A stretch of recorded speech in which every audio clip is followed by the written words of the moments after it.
Allez, ben, on va pouvoir y aller, je pense, Maël. On attaque? Ouais. On y go. C'est parti. Écoutez, bonjour à tous ceux qui sont Bonjour tout le présents monde. aussitôt. Cinquième émission du live Twitch de Portalia, du guide du freelance, avec Maël Seller qui est avec moi. Salut Maël. Salut tout le monde. Et moi, je suis Pierre Labroussard. On va vous accompagner pendant 20-25 minutes pour discuter ensemble d'une autre thématique liée au freelancing. Alors pour rappel, nous on travaille pour Portalia, qui est une société spécialisée dans le portage salarial et donc dans l'accompagnement des consultants indépendants qui, la plupart du temps, démarrent via ce type de statut. Alors aujourd'hui, entretien avec Maël un peu différent des autres, peut-être un peu moins théorique. On va pas parler de statut, on va pas parler de motivation, on va pas parler de développement de réseau.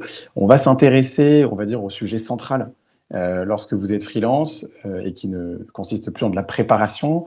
On va réellement parler de l'entretien client, tout simplement, et de l'entretien pour obtenir sa mission. Alors, on va englober différents types d'entretiens, parce qu'il n'y a pas que l'entretien final qui est à anticiper. Mais cela dit, on va quand même alors, traiter ce sujet de manière très globale, parce que on sait qu'on s'adresse à des freelances qui ont l'habitude d'entretien. L'idée, c'est simplement de donner peut-être quelques bonnes pratiques pour les préparer de manière optimale, surtout que recruter un freelance, c'est pas tout à fait comme recruter quelqu'un en tant que consultant en interne ou chez un client final directement. Donc, comme d'habitude, 3 parties. On va dérouler de manière assez simple. Comment préparer finalement la phase de l'entretien? C'est Maël qui nous en dira un peu plus.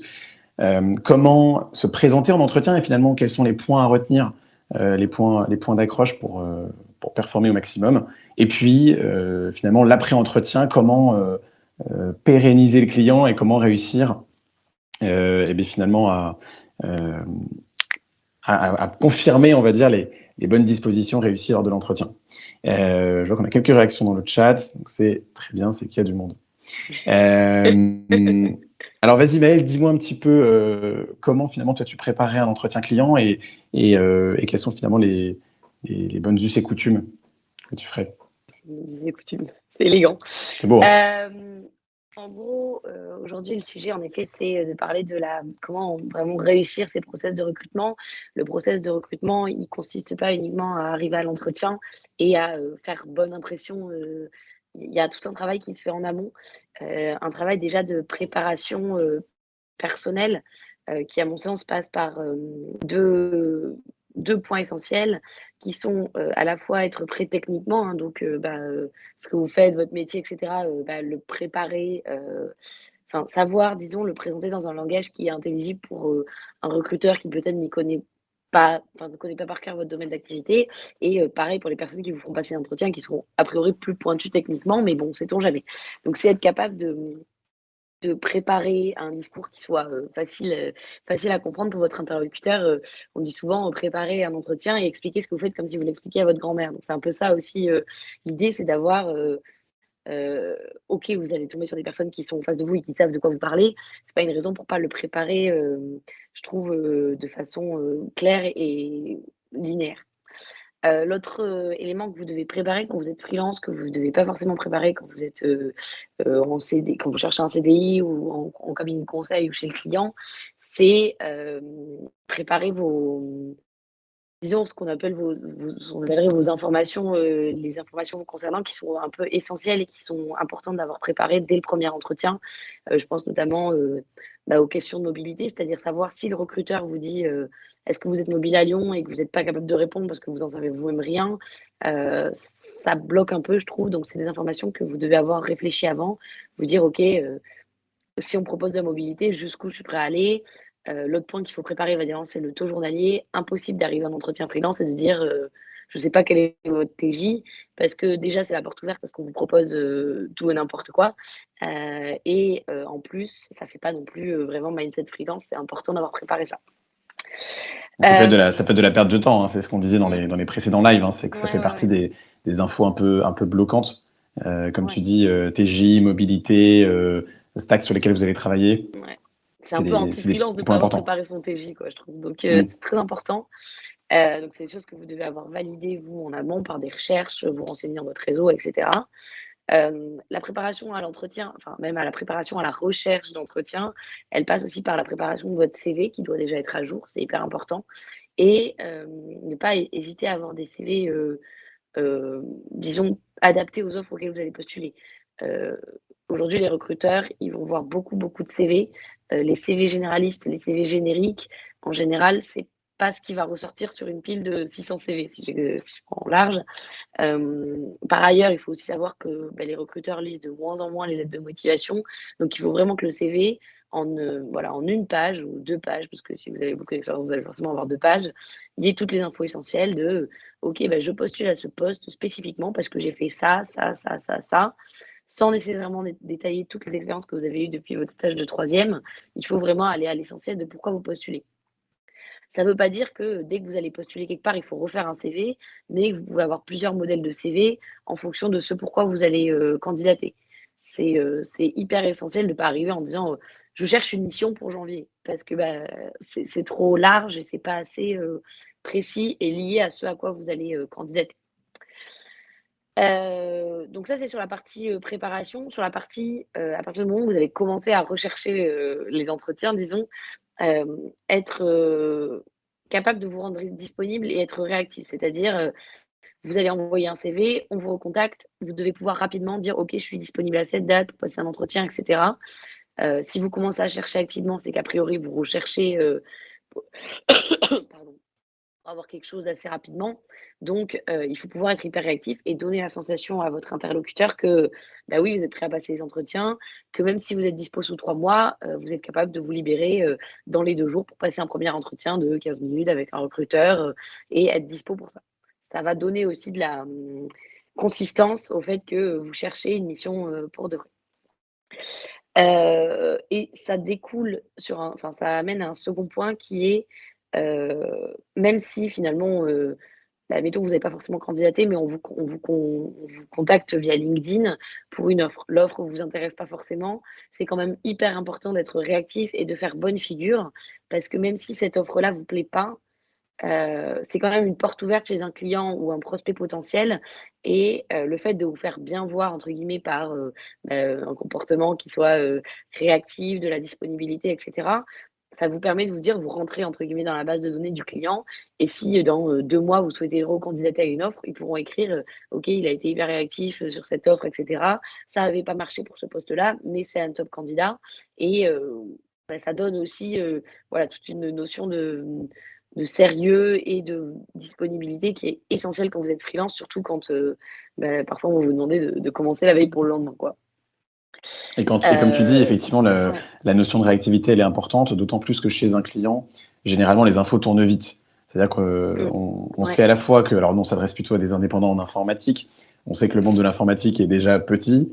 Si en plus, chez un client, il y a on va dire une volonté Le du client de ne stress. pas vous prendre, ou effectivement, voilà, euh, il y a pas d'adaptation à ça, et ben en fait, on peut carrément se griller un client, et c'est vrai que c'est dommage, d'autant plus que Ouais.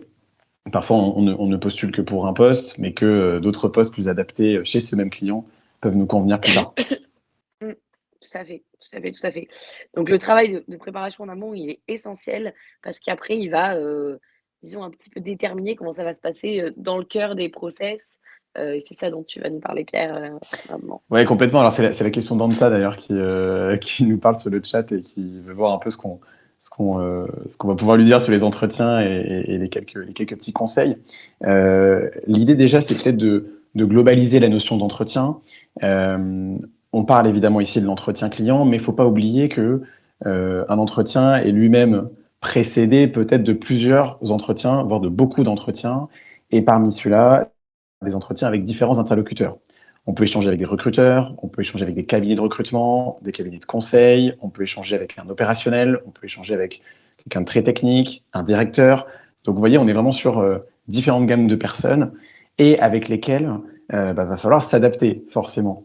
Un exemple assez concret, c'est que vous allez par exemple pas vous adresser à un recruteur qui a peut-être une vision plus globale sur le poste et donc plus générique et qui va plus général plutôt et qui va regarder davantage peut-être vos compétences aussi relationnelles, votre manière de vous exprimer et un peu regarder l'ensemble de votre parcours que face peut-être à votre futur manager qui va peut-être davantage vous tester sur la dernière version de Java, par exemple. Donc, vous voyez, très concrètement, en fait, il faut déjà partir du principe qu'on est face à différents interlocuteurs qui n'ont pas la même fonction et pas le même bagage, évidemment. Mm. Et d'autre part, forcément, les compétences qui sont requises lors de ces entretiens sont pas les mêmes. Alors, qu'est-ce que ça signifie s'adapter à l'interlocuteur? J'en parlais, c'est un peu plus général, par exemple, lorsqu'on est sur des premiers entretiens.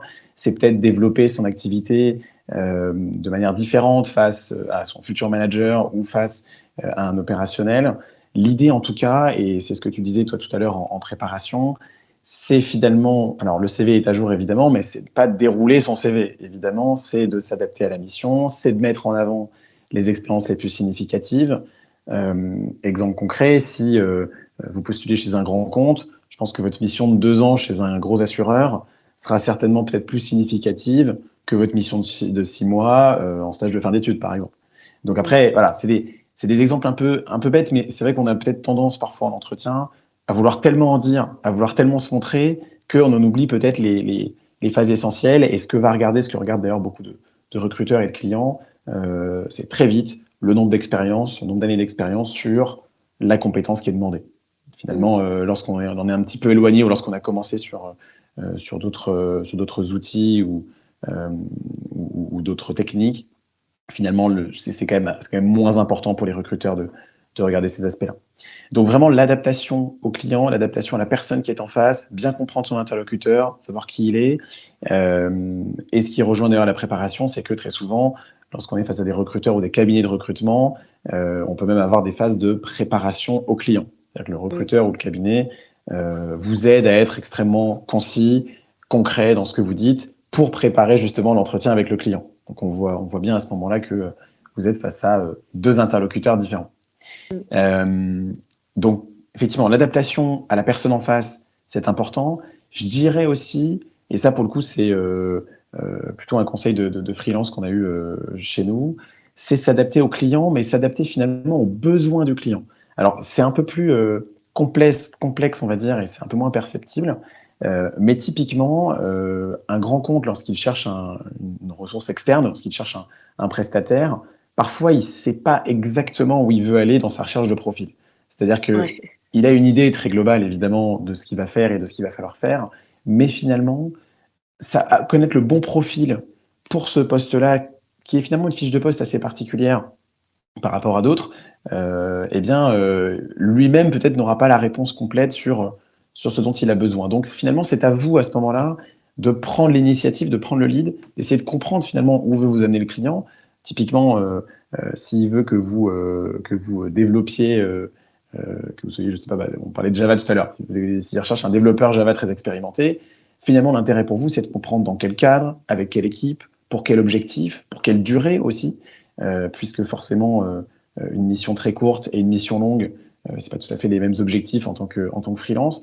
Donc comprendre effectivement où veut aller le client, c'est aussi une clé supplémentaire pour réussir son entretien, puisqu'en fait, vous allez vous adapter automatiquement dans ce cas-là. Si vous savez que le client recherche quelqu'un beaucoup plus axé project manager, avec une gestion d'équipe très importante, bah forcément, vous aurez des objectifs qui seront un peu différents et une vision de l'entretien un peu différente. Ouais, et je pense que ça rejoint ce que tu disais, mais c'est surtout dans le cadre d'entretien freelance, c'est beaucoup moins scolaire, je pense, que des entretiens hyper cadrés où vous arrivez, vous voulez absolument le poste, donc vous allez tout donner. Là, c'est vraiment, vous êtes consultant, donc vous avez cette position de conseil et vous pouvez déjà vous intéresser au client parce que ça c'est toujours bien de le faire en entretien, dire ok, vous, quel était votre parcours, etc. Et si en effet le client n'arrive pas forcément à définir son besoin, d'ailleurs, parenthèse, souvent les missions pour freelance, souvent comme c'est des missions d'expertise, de niche, etc., ça va souvent être le cas que le client ne sait pas exactement ce dont il a besoin. Donc vous pouvez être tout à fait à l'écoute et dire, OK, vous évoluez dans quel contexte, pourquoi vous cherchez quelqu'un aujourd'hui et qu'est-ce que moi je peux apporter, euh, enfin, comment je peux contribuer à ça. Et en vous intéressant, vous prenez une position qui est différente de je suis attentiste et je veux absolument cette mission. C'est cette mission, elle est pour moi parce que je sais exactement ce dont vous avez besoin et je l'ai compris dès le premier entretien.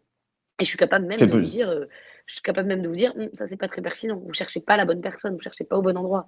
vous cherchez des chefs de projet, vous avez besoin de quelqu'un de technique. Et tout ça, ça vous met dans une position qui est celle d'un freelance, quoi, vraiment. Ouais, c'est une position d'expert finalement. Alors, Ouais, tous complètement. les freelances qui se lancent n'ont pas 10 ans d'expérience, évidemment, mais dans tous les cas, le fait d'avoir fait cette démarche, de prospecter ses propres clients, d'avoir aussi soi-même le choix et de se poser un peu en personne qui veut choisir aussi un client pour son intérêt à lui, comme tu dis, ça vous pose en, en personne d'importance qui doit comprendre le besoin du client pour pouvoir postuler et pour pouvoir adhérer aussi à un Mmh, projet. Donc c'est clairement. des choses qui sont effectivement très importantes. Et puis, alors, ça rejoint, tout se rejoint finalement, mais un dernier point qui est intéressant, c'est que au-delà de la compétence technique qui va être demandée, évidemment, on pense quand même que le gros se joue aussi dans la mise en avant des soft skills, c'est-à-dire des compétences plus relationnelles, managériales éventuellement, la manière de s'exprimer évidemment. On va dire que la qualité de son expression, savoir parler de son expérience, tout en plus en ayant son bagage technique qui fait de vous un freelance expert, ben, finalement ça crée la totalité on va dire de la relation client. Euh, il ne faut pas hésiter à mettre d'autres qualités en avant uniquement que son appétence pour la technologie qui est demandée ou pour les outils sur lesquels vous allez travailler. Il ne faut pas oublier que même si les missions freelance sont globalement plus courtes c'est quand même plus court que du conseil, et ben en fait vous pouvez vous retrouver pendant 2 ou 3 ans chez un client. C'est pas rien et la fidélisation que va représenter ou que va avoir le consultant ou le freelance pour le client, ça peut être aussi un élément de choix. Donc mettez bien en avant aussi ces qualités un peu autres que la qualité uniquement technique. N'oubliez pas ça. Mmh. Il y a Euh, pas de il y a pas de mal à le dire en plus de le montrer. C'est-à-dire que vous allez vous montrer en entretien, évidemment, vous allez avoir une posture, vous allez avoir un langage et cetera. Donc ça, c'est acquis pour tout le monde.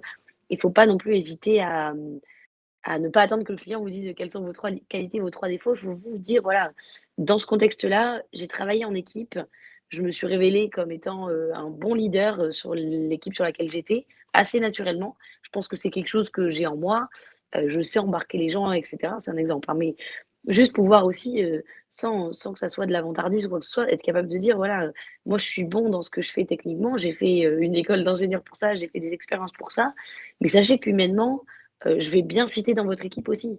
Je vais être externe certes, mais je vais travailler directement avec les équipes et c'est important de pouvoir le dire aussi, heu, parce que, finalement tout le monde ne va pas le verbaliser. Il y a aussi un côté où vous allez attendre que le recruteur ou l'intervieweur, le voit en vous, mais il ne faut pas hésiter à le dire: «Voilà, je sais faire ça, je me comporte comme ça se passe bien avec ce type de personne, ça se passe moins bien avec ce type de personne» et ça rend aussi, le discours très transparent et honnête sur, OK, je suis bon techniquement, je peux le faire et je peux aussi le faire parce que, humainement, je suis top. j'ai la qualité, ouais, c'est Humainement, clair. je fonctionne dans l'équipe, disons que enfin, par rapport à ce que vous recherchez.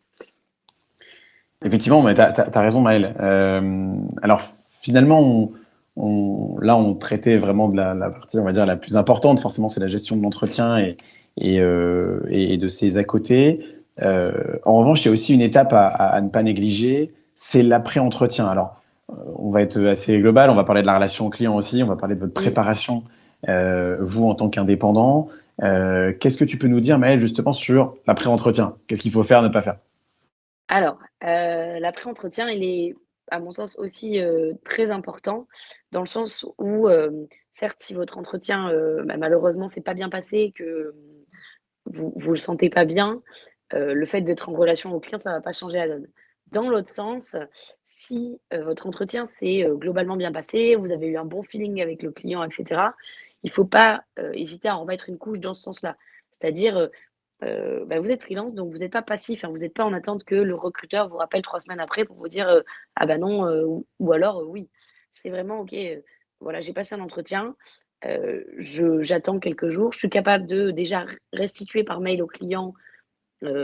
OK, l'entretien s'est bien passé. Je pense que enfin, je vous redouble ma motivation et je suis capable de vous dire pourquoi ce poste me correspond et après, ne pas hésiter à rester plutôt en contact téléphonique avec, le recruteur ou le RH que vous aurez eu au début. C'est des personnes dont c'est le travail d'être, très souvent au téléphone et en contact avec les consultants, donc il y a pas de lourdeur à revenir vers lui, à dire: «Voilà, j'ai passé l'entretien, ça s'est bien passé», vraiment en mode, plutôt, égal à égal. «Ça s'est bien passé, j'en suis là dans le process, est-ce que vous, de votre côté, vous savez s'il voit d'autres candidats? Est-ce que vous savez quand est-ce que ce sera possible d'avoir un retour? Quelles sont les prochaines étapes? Est-ce qu'il y a d'autres entretiens?» et cetera.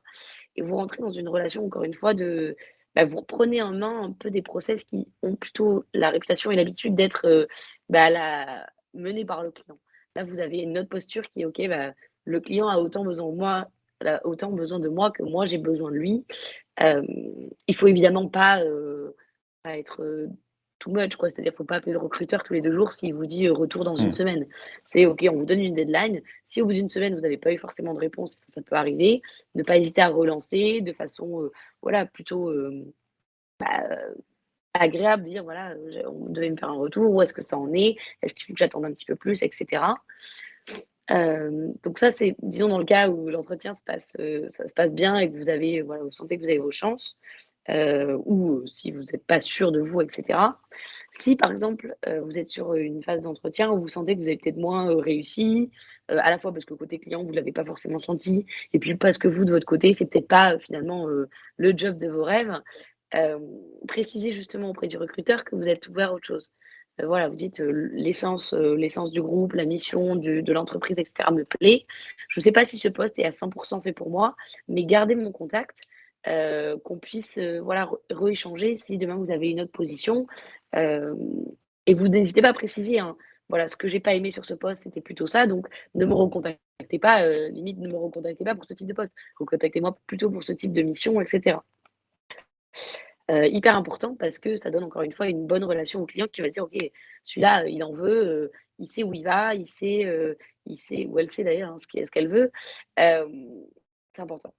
Ce qui va être hyper important aussi, c'est, évidemment continuer ses recherches, même si vous dites, «OK, cette mission elle est faite pour moi, je suis sûre de l'avoir» et cetera. On n'est pas à l'abri C'est que, dans la poche. heu, voilà, on n'est pas à l'abri qu'il se passe quelque chose et que le client finalement internalise quelqu'un ou, change complètement de stratégie et ferme le poste. Donc il faut surtout pas vous dire: «OK, cette mission, c'est la mission de mes rêves, je ne me concentre que sur ça». Alors certes, il faut tout donner en entretien, mais en parallèle de ça, vous avez pas de mal à continuer à envoyer des CV, à la fois auprès du même client et après chez d'autres entreprises qui vous plaisent et cetera. Parce que même vous, dans le cadre de cet exercice, ça va vous donner, de la matière et de l'entraînement.